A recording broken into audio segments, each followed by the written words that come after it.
semuanya, Natasha Jarwania kembali hadir dalam program Highlights BRI Super League. Sebuah program yang menyajikan informasi dan juga cuplikan gol-gol dari kompetisi yang paling bergengsi di Indonesia. Untuk mengawali acara, Natasha punya beragam highlights menarik dari game week ke-23. Di antaranya ada upaya dari Malut United FC untuk bisa menjegal runner-up klasemen sementara yakni Persija Jakarta. Selain itu, ada juga hasil dari duel klasik antara Persebaya Surabaya kontra PSM Makassar. Serta ada pertarungan antara Persib Bandung versus Madura United FC. Langsung saja ini dia informasi selengkapnya. Usai hanya meraih 1 poin di markas Semen Padang pada pekan sebelumnya, Malut United FC gagal kembali ke jalur kemenangan kala menjalani game week ke-23 BRI Super League. Persija Jakarta yang datang sebagai tamu memaksa pasukan Naga Gamalama menelan kekalahan ke-6-nya di musim ini. Permainan ofensif yang diperagakan Malut justru menjadi celah yang dimaksimalkan oleh Persija.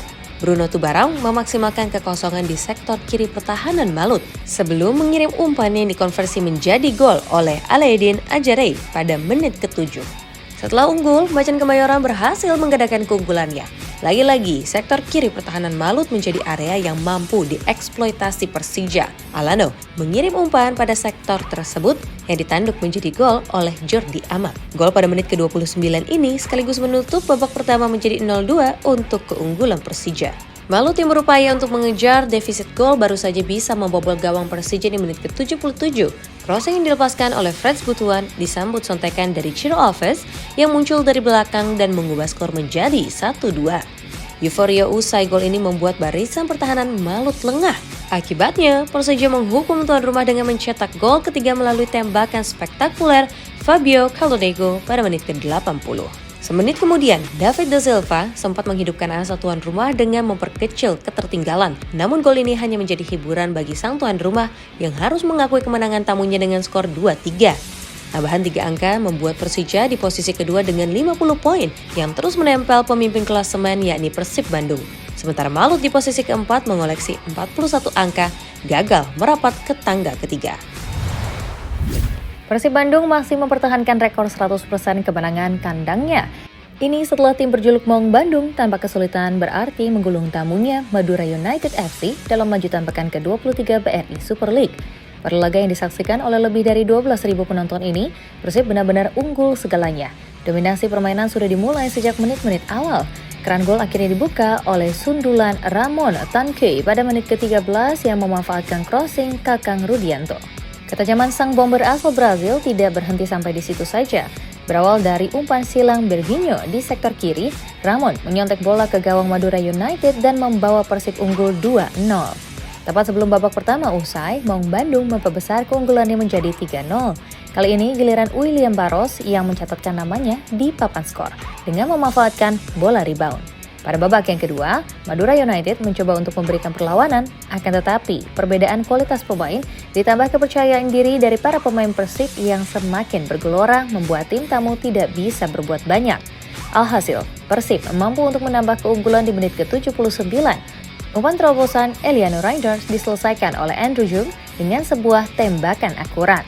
Belum puas unggul 4 gol, Maung Bandung memperbesar kembali kemenangan menjadi 5-0. Semenit menjelang waktu normal berakhir.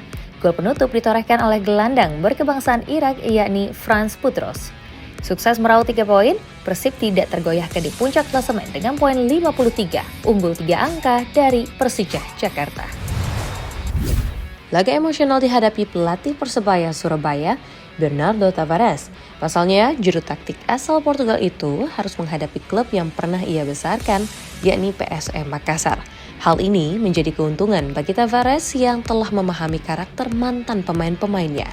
Mendapatkan dukungan sekitar 7.500 penonton di Stadion Gelora Bung Tomo, anak-anak bajul ijo tampil penuh determinasi. Hasilnya, gol tercipta saat pertandingan memasuki menit ke-27.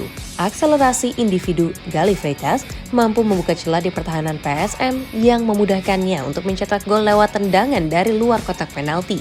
Persebaya unggul 1-0 hingga paruh pertama berakhir. Perubahan taktik coba dilakukan oleh pelatih PSM, Thomas Trucha, pada babak kedua. Hasilnya, tim Juku Eja mampu memberikan perlawanan yang sengit Tidak hanya mampu untuk memberikan ancaman dengan sejumlah peluang, PSM juga sanggup untuk menahan gempuran para pemain Persebaya. Namun hingga berakhirnya pertandingan tidak ada gol tambahan yang tercipta. Kemenangan 1-0 membuat Persebaya masih menempati posisi kelima dengan 38 poin. Sedangkan PSM masih terseok di peringkat ke-13 dengan poin 23.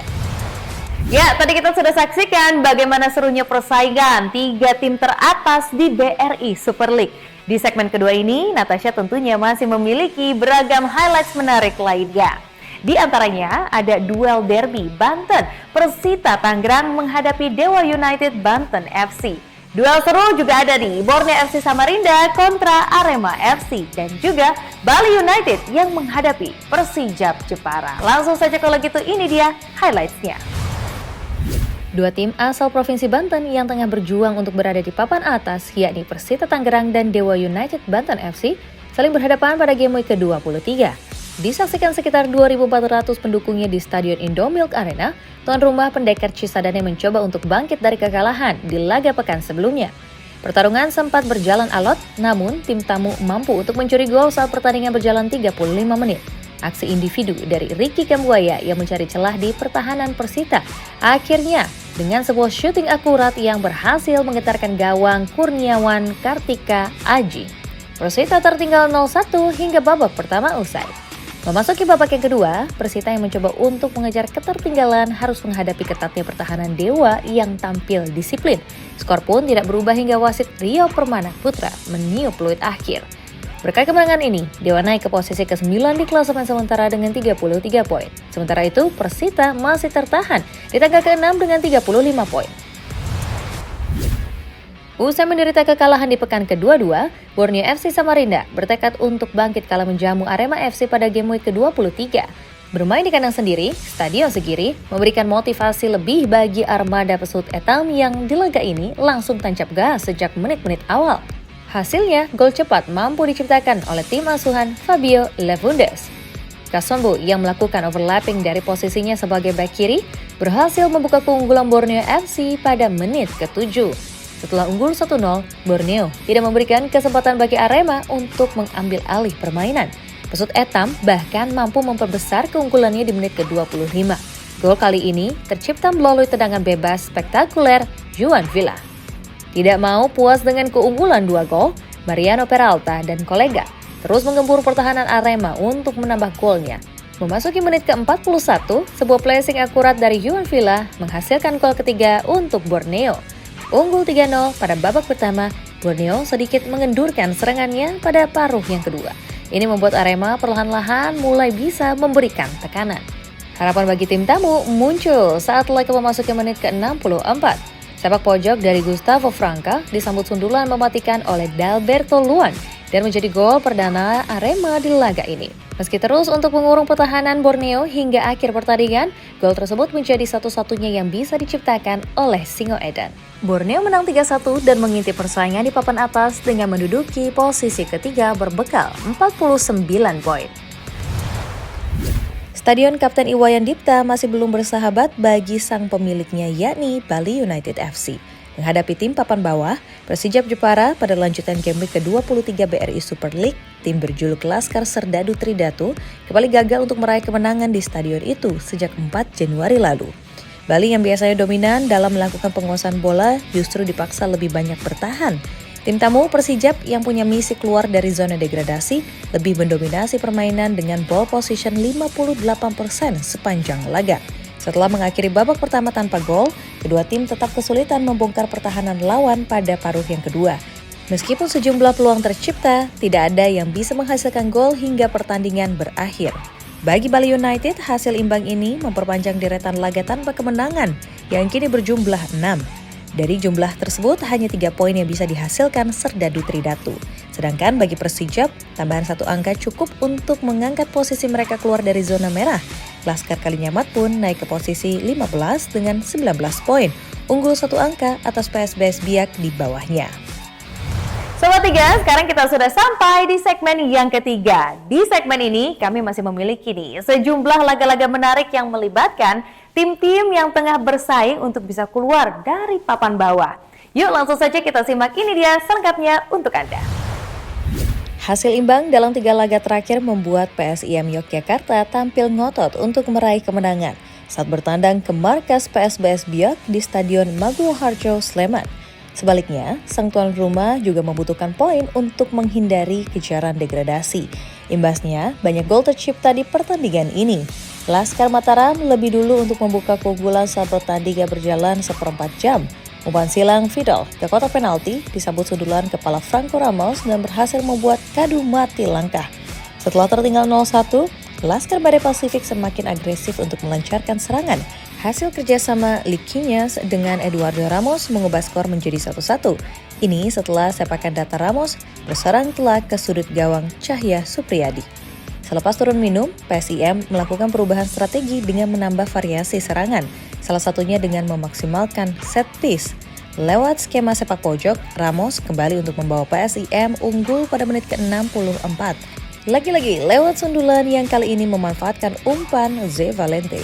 Setelah menyumbangkan 1 assist, Ze Valente kembali menunjukkan peran besarnya sebagai motor serangan PSIM. Sepakan kaki kirinya di menit ke-69 tak mampu dihalau oleh Gadu, sehingga memperbesar keunggulan PSIM menjadi 3-1.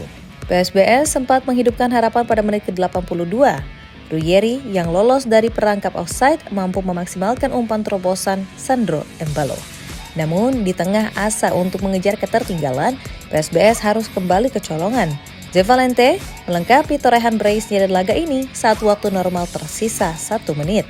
Kekalahan 2-4 dari PSIM membuat PSBS harus turun 1 tangga ke posisi 16 atau masuk ke zona degradasi. Sedangkan Laskar Mataram berada di tangga ke-6 dengan 36 poin. Asa mulai terbuka, harapan Persis Solo untuk keluar dari zona degradasi mulai menyala. Hal ini menyusul kemenangan yang diraih Laskar sampai nyawa atas tamunya Persik Kediri. Bertindak sebagai tuan rumah di Stadion Manahan, Persis mendapatkan dukungan dari sekitar 6.500 pendukung setianya.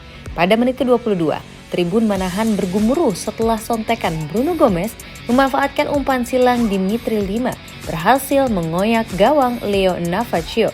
Persis unggul 1-0 atas tamunya. Sayangnya, keunggulan Persis tidak bertahan lama. 9 menit kemudian, Persik menyamakan kedudukan lewat proses gol yang hampir mirip dengan gol Persis. Umpan Ezra Walian berhasil dikonversi menjadi gol oleh sang bomber macan putih Jose Enrique. Skor 1-1 bertahan hingga babak pertama usai. Pada babak yang kedua, tim tamu bermain dengan intensitas yang lebih tinggi sehingga memaksa tuan rumah banyak bertahan. Bahkan salah satu pemain Persis yakni Altaf ini harus mandi lebih cepat karena terkena kartu merah langsung pada menit ke-83 karena melakukan pelanggaran di kotak penalti. Kesempatan yang dimiliki Persik gagal dimaksimalkan menjadi gol setelah tembakan penalti Ezra mampu digagalkan oleh Riyandi. Kehilangan satu pemain justru membuat Persis tampil lebih Spartan. Gol yang diharapkan pun tercipta saat laga berjalan 85 menit. Roman Paparia berhasil melambungkan bola melewati jangkauan Leo Navacio untuk mengubah skor menjadi 2-1. Kemenangan ini membuat Persis naik 1 peringkat ke posisi 17, menggeser Semen Padang yang turun ke dasar klasemen. Tren positif Bayangkara Presisi Lampung FC terus berlanjut. Kali ini yang menjadi korban adalah Semen Padang FC.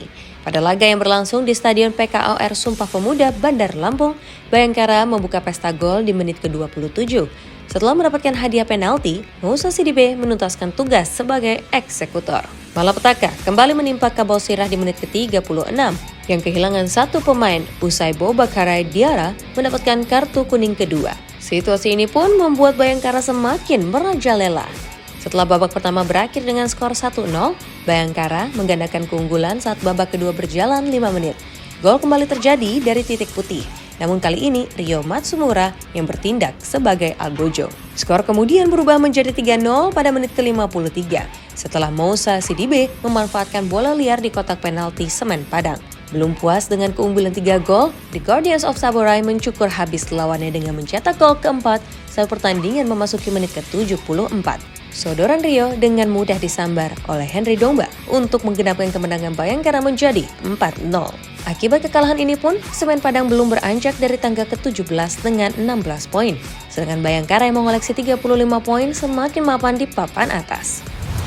Wah, tidak terasa sekarang kita sudah sampai di penghujung acara. Sobat 3, tapi jangan lupa ya untuk klik tombol like, share, serta berikan juga kritik dan saran di kolom komentar.